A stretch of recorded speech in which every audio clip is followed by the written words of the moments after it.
பல கோடி பேர் நடராஜருடைய பக்தர்களா இருக்காங்க. பல கோடி பேர் சிவனுக்கு பக்தர்களா இருக்காங்க. இந்தியாவில் எனக்கு தெரிஞ்சு 30 கோடிக்கு பேருக்கு மேல சிவன் மேல ரொம்ப தீவிரமா இருக்கிறாங்க. யாரு சிவனை பார்த்துருக்குறாங்க அப்படின்னு ஒண்ணு இருக்கும். அவங்க சொல்றதெல்லாம் 2-3 கதை சொல்லுவாங்க. ஜடாமுடி தாடியோட நான் ஒருத்தர் அவர் பார்த்தேன் போனேன். இதுக்குள்ள எல்லாம் ஆயிரம் உள்ள பெரிய பிரளயம் இருக்கு, பெரிய சூழல் இருக்கு, பெரிய வடிவம் இருக்கு. அதுக்குள்ள எல்லாம் நிறைய கதைகள் இருக்கு. சிதம்பர ரகசியம்ங்கிறது ஒரு ரகசியம் கிடையாது. ஒவ்வொரு நாளும் சிதம்பர ரகசியம்தான். தினந்தோறும் இங்க ஒரு ரகசியம்தான். அந்த ரகசியத்தை அறியாத வரைக்கும் அது ரகசியம்தான்.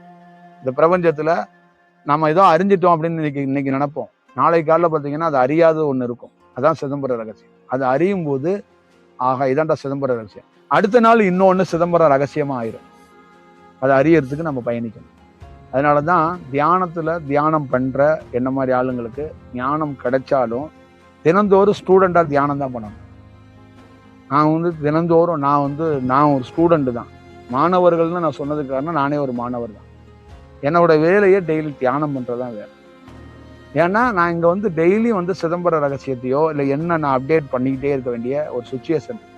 ஏன்னா சுழல்ற பூமிக்குள்ள நம்ம பயணிக்கிறோம். அப்ப அப்டேட் ஆகிட்டே இருக்கும்.